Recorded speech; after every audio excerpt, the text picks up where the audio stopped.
I would request our next speaker, uh, Professor Umesh Rao Hodeghatta. Sir is the Chief Data Scientist at New Sigma U2 Analytics Lab, USA, and a renowned faculty at Kent State University and Walden University, USA. Sir is an acclaimed professional with more than 20 years of work and teaching experience in the field of machine learning, natural language processing, and business analytics. Currently, he is working as a data scientist specialized in AI, machine learning, and NLP. Research and development products and solutions are his key focus areas. He has his master's degree in EE from Oklahoma State University, USA, and PhD from Indian Institute of Technology, Kharagpur, with a specialization in machine learning and NLP. He has held senior management positions at Xavier Institute of Management, Bhubaneswar, McAfee, Cisco Systems, and AT&T Bell Laboratories, USA. He has recently established IBM Big Data Analytics Lab and HP Research Lab at Xavier University. Sir has published many articles in international journals and conference proceedings. Dr. Hodeghatta has contributed his services to many professional organizations and regulatory bodies.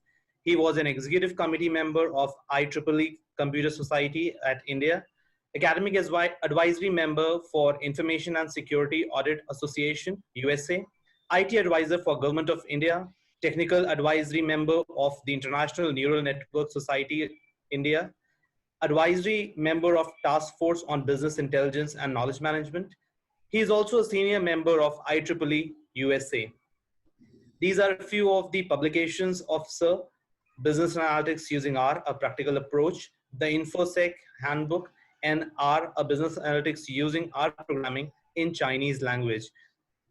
Without further delay, I would request Umesh Rao sir to begin his deliberation and provide his insightful views on the business analytics domain to our students and our participants.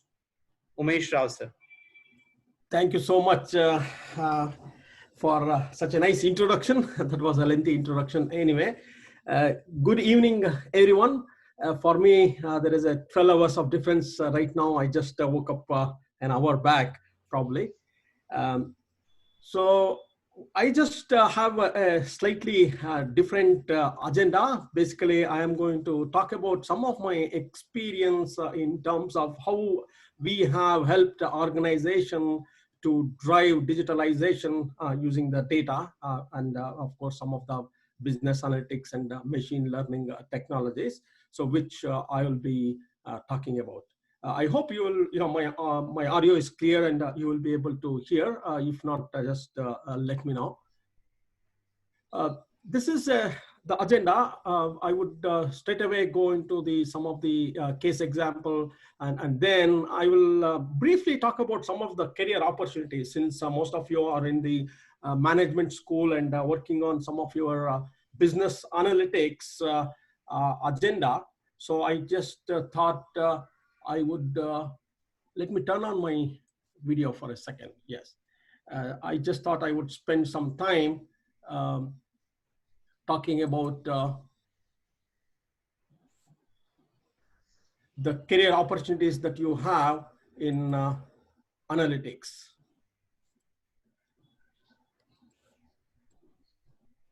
Then at the end, we'll take some Q&A session. We hear this lot of different terms.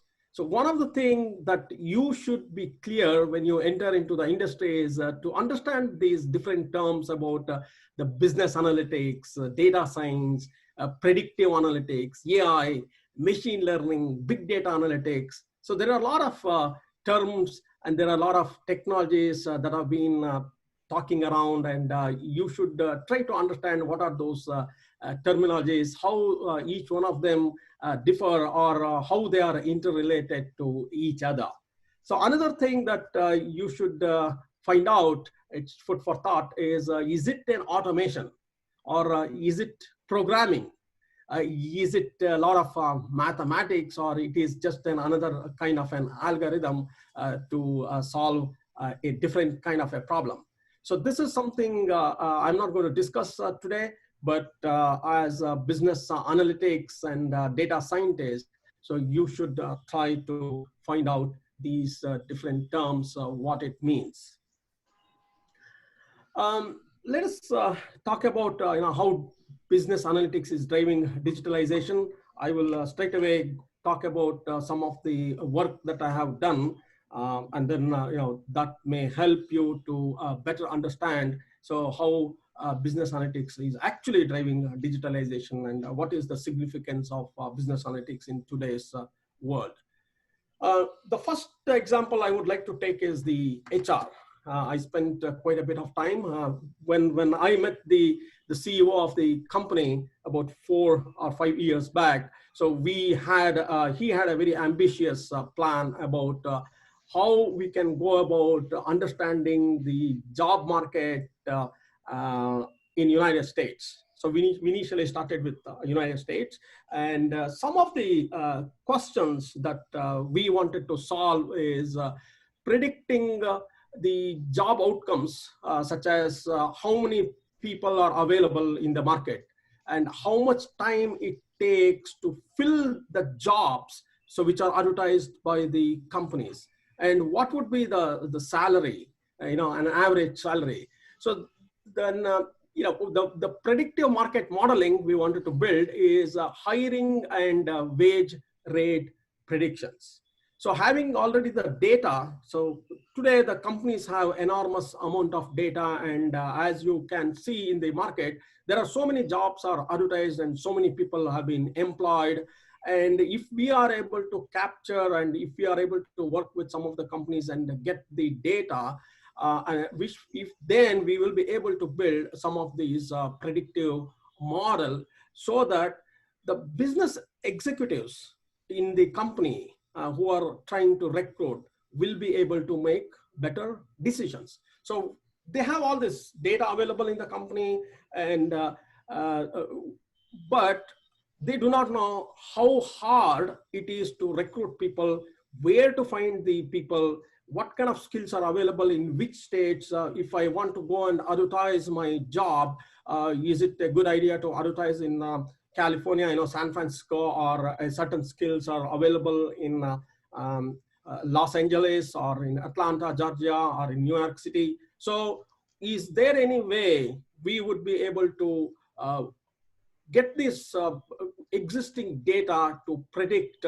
a marketing model? So that was our idea, and then we were able to successfully build. So starting from scratch, including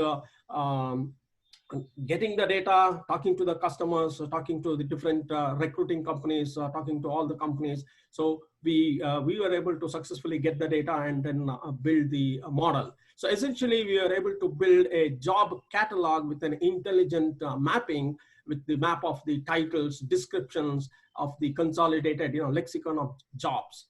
And as we went through the journey, so we started the journey with some of these big vision. And again, one of the major things in business is customers will drive your business. So we start with something, but essentially, the customers are the one who is going to pay the money, and they will tell exactly how to go about it. And we end up doing certain things, make sure the customers are happy. One of the things in our journey was the customer wanted just the data, access to the data. And they said, you just give access to the data and we will prepare whatever the report and whatever the model that we would like to do. And then we have developed the API to support that particular data, access to the data. So we have two models. One is the subscription model, where you get all these reports on a monthly basis. And the another model is you just have access to the data. So this is the company, greenwich.hr. You can go to this company. It will give you all the information related to the job market. Basically, if you look at this chart, this is recently published in Yahoo Finance. Companies are hiring again, even in this COVID period. So we would like to figure it out which companies are hiring and what exactly is happening in terms of the job market, who is losing the job. So if you look at this plot closely, you may not be able to see the entire thing on the right side. So I have these services, transportation, wholesale. So at the bottom, the IT is still hiring. There are a lot of jobs in the field of IT right now. So this is one of the project that we worked, and there are many other things that are related to the HR analytics in terms of the performance, in terms of understanding the attrition. So I have worked on several such projects. So the next project, so which is a very interesting project. So what we call it as AI Chatbot. So what is AI Chatbot? Probably most of you have used it. Whenever you log into any of the website, so automatically there will be a window pops up saying that, can I help you? And then you started chatting with an agent. So this is based on the machine learning because one of the AI chatbot, I will come to the advantage of AI chatbot. Before that, I just would like to talk about what is an AI chatbot. Basically, it is an interaction with a virtual agent, which is as if you are talking to a real agent. So instead of going through the wait period of talking to an agent, answering some of the very common questions, so you will be talking to a virtual agent, which will provide you the simple answers if without any delay and with more efficiency. So I will talk about what are those advantages of using an AI chatbot. So an example I have shown here, one of the chatbot. I would like to order pizza, and it will ask you what kind of pizza that you are looking for. You can say thin crust or thick crust. So then what toppings that you want. It will ask you a set of questions, and then how would you like to pay, credit card, and then you go ahead and pay. Everything is done through the virtual agent. So you don't have to call a pizza company, or even you don't have to go through that enormous process in the online ordering, and chatbot will take your order, and then it will ask you one after the other questions, and then you are done with your order. So you are it's all and automated. Similarly, what we try to automate at one of the largest wireless company in the United States is to automate the information related to your mobile phone, mobile access. Let's say you are using your data, you're using your voice, and you would like to know what are the new plans that are coming, or can you move to some other plan from your existing plan. So these are some of the information that you would like from your mobile service provider, and then we developed what is called as an AI chatbot, which would automatically provide you that information. So how it helps to the companies? Basically, it will reduce the customer wait time, it is speed, and then it will also reduce the cost. So for example, what we have analyzed is if it costs about $8 to $25 for an agent in an hourly basis, so you would end up spending about 25 to 40 cents. And then it will improve your operational efficiency. Pretty much it can operate 24/7. You don't need any additional staff, and then there is no peak time. And it is pretty consistent, whether it is a voice, tone modulation, or messaging, or the way in which you communicate. There is no emotions attached, and it is pretty much consistency. So this is a big advantage of going to the AI, the chat But what are the technologies that are involved? So this is an example of this chatbot. You have to sign in. So I did not take the actual snapshot of it. So this is just an example of, it will ask you, how can we help you? View your bill, reset your password, make a payment. So that's an example of an AI chatbot that I developed with one of the largest wireless company. So what are the components? The first, you have an interface. That is, it can be a voice or text. So today you may have seen Alexa or Siri or even the Google Assistant. So it's all voice modulated. So it will be converted into your text, and then you are analyzing the text. So you have large text, and then you have to do an analysis of the text. That is what is called natural language processing. And then you have to understand the flow. What is the context of the discussion? So whether you are ordering a pizza or you are trying to get information of your mobile service. So that is, you have to understand what is the flow of your business. And then you have to come up with the intent and entity, what we call it as intent and entity. So that is a set of possible questions and what is the expected answers. And then based on this, you have to build your model. So that is what is some of these components of chatbot, and that is how you go about building this model.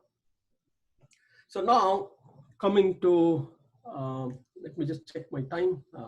Okay, I have 15 minutes. So right now, another major project that we worked is on healthcare. There are so many examples related to healthcare, and I will just would like to list some of the healthcare problems that many of the companies are working, and some of the problems that I also worked. So particularly when it comes to the insurance claims, there could be many frauds. So how do you detect the frauds? So is there a patterns that you see the claims that people apply? Are there any specific pattern? So you go to one hospital and then next day you are not happy, and then you go to some other doctor. Is there any patterns that you see? Is it possible to identify dissatisfaction of the patients? So at least in United States, so the biggest, I would not say problem, I would say more a challenge is, you do not know which doctor you have to go. So the doctors you select based on your insurance recommendation. There is something called network doctors and not network doctors, out of network doctors. So even with the networks doctor, you do not know which doctor is good. It's pretty much driven by the insurance company, I would say. So hence, so the companies thought, is there any patterns that we can see and then recommend a doctor? If you are in specific area, so this is the number one doctor, he has got highest ratings, or people are very happy with that, and then this is the number two doctor, number three doctor. So the culture in the United States is slightly different. It's your health information is very confidential. Let's say today I have a doctor's appointment after an hour from this meeting. So I will not discuss with anyone regarding that I have a doctor's appointment. Beyond doctor's appointment, I don't talk which doctor I'm going, where I'm going, what I'm doing. It's very much very private individual. So hence, I would not like to discuss with any of the friends saying, hey, do you know this doctor I'm going, I have this problem. So I would never discuss. So because of the confidentiality and privacy, all these things you will study in your information security. So that is very, very relevant in United States, very relevant. Because of that, insurance companies thought, is there any other mechanism we can recommend a doctor? So one of the things we try to find is, based on the claims, we try to find a pattern. So for example, I go to a hospital today, and let's say I am not happy with this doctor, and probably after 2-3 days, I go to a different doctor, or maybe next week I go to a different doctor. I will not do a follow-up with the same doctor next time. That means there may be I am very unhappy. So if there are many such patterns you see where the patients are going and changing the doctors quite often, so maybe his recommendation will go down. So this is just an example of what are the problems that healthcare industry has today, and what are the problems that they are trying to solve. So similarly, clinics and hospitals, machine translation is a big thing. So particularly the conversation between the doctor and the patient. So if it can be dictated, or it can be recorded in their chart, so that when they go next time, so they will be able to see all those conversation. And then image recognition. Is there any way if doctors can be assisted with some of the X-rays, looking at the X-ray instead of going through a lot of these X-rays are already available with certain specific problem. And if a machine learning can predict based on the data what they have with a certain disease, so then that will be pretty much assisting the doctor. Still, the final decision has to be taken by the doctor. I would not trust an AI to recommend me what medicine I should take. So at least these systems will assist the doctor in expediting the process. So that is where things are going here in the United States. So very interesting. There are already systems are in place. So similarly, when it comes to the members who are applying for the claim, so is there any way we can identify similar members? So essentially, it is to identify the fraud. If one person is claiming like 2-3 times, so from different hospitals, so is there any way we can find the patterns and then identify the fraud? So fraud detection.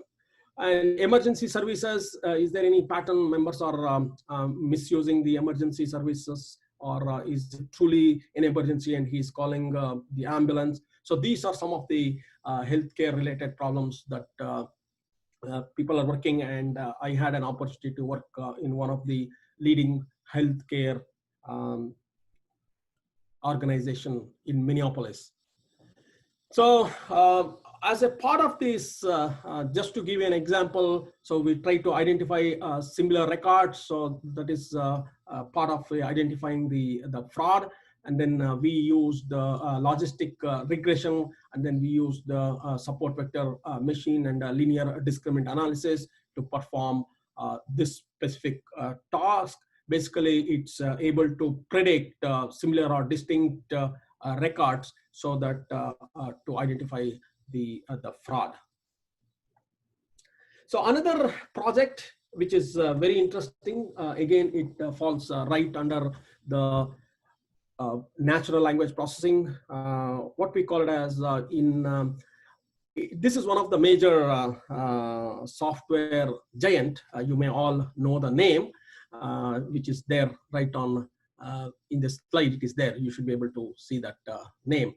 So this company had a very interesting problem. There is something called online gaming, and this online gaming, people log in, whoever has got interest from various places. So you never know where they are logging in, and we will not know where they are playing the game. However, when they play the game, I'm not a game player. I don't know anything about the game. So they have a chat. They have a chat box, messenger, where they can talk to different players, just like how we are sending your questions to Professor Tripathi. So similarly, they can communicate on this messenger. And it so happened, some of those messages are very abusive in nature. So the online gamers used to get upset and they used to unsubscribe from the online portal. So which has, what is the problem? The problem is because of these abusive languages, people were upset and they were unsubscribing in terms of they are losing the money. So any unsubscription to their online game, companies started losing money. So company was very concerned. One is losing the subscription, so that is a problem. Second one is losing the revenue, and third one is they wanted to block the people who are the talking about this abusive language. So we performed, we looked at the data of all this messenger, whoever is talking, and we try to do a what is called as a sentiment analysis, and then identify uh, people who are abusive in nature, and then we recommended to remove them from the system. So this was done manually entirely. There were 20-30 people working day and night to identify this manually. They were looking at each and every message and then trying to identify who is abusive and who is not abusive. And that was a very tedious process. And with the help of the AI machine learning, our sentiment analysis, they were able to reduce the manual operation, and then they were successfully able to deploy this in the field. Today it is in the field. I have another 8 minutes. I will try to wrap up quickly. Again, another project we're working right now. We are working on this is predicting risk while deploying in the cloud services. This is the major retail store in United States. Probably it is the Fortune number 4 or number 5, maybe number 3 right now. So we are using unsupervised and supervised machine learning techniques. I have, because of the time, I will not be able to go through all these projects. So I have pretty much either worked on or discussed or involved in some of these following projects. So big electric company in New York City wanted to predict what are the outages due to severe weather conditions, whether they were able to predict earlier. And then wireless company in New Jersey reading the billing and then trying to predict billing information. Cable company wanted to predict a possible equipment failures, right, that could happen, so that they can take action. Oil and gas industry, you will be surprised how oil and gas industry can also use some of this machine learning, and how your analytics is driving, again, digitalization. So predicting, optimizing drilling strategy. So very interesting problem. So electronic retail store, they wanted to use machine learning and AI to find out an online selling strategy. Who, based on the number of clicks and based on other parameters, they wanted to fix the price, and then they wanted to have a strategy. So marketing survey, they wanted to, in Chicago, Illinois, they wanted to predict the effectiveness of the marketing survey. Financial institution in New York City wanted to predict the data center server failures. So it's an IT. So similarly, pharmaceutical company, credit union. So I have pretty much touched most of the domain. So I would like to spend next 5 minutes talking about the career opportunities. Pretty much, if you have seen my presentation and my examples that I gave you, in almost every sector, so there is an impact of your business analytics, AI and machine learning, whether it is a design and development, so whether it is a manufacturing, whether it is a logistic, whether it is healthcare domain, whether it is an insurance domain, information technology, communications, if it is whether it is an energy domain, marketing and sales, human resources, governance. So pretty much I have listed most of the sectors here, but you take any sector, so there is a need for the analytics expert, and then there is an opportunity for you people. So the biggest thing is, one is to understand the data part. How do you find meaningful information from the data? The other part is to understand the domain. So both are important. So however, as a business analytics expert, so you will not be able to know all the domains. So your knowledge is limited to understanding the data. So you have to work, you have to collaborate with the person in an organization who has got those expertise.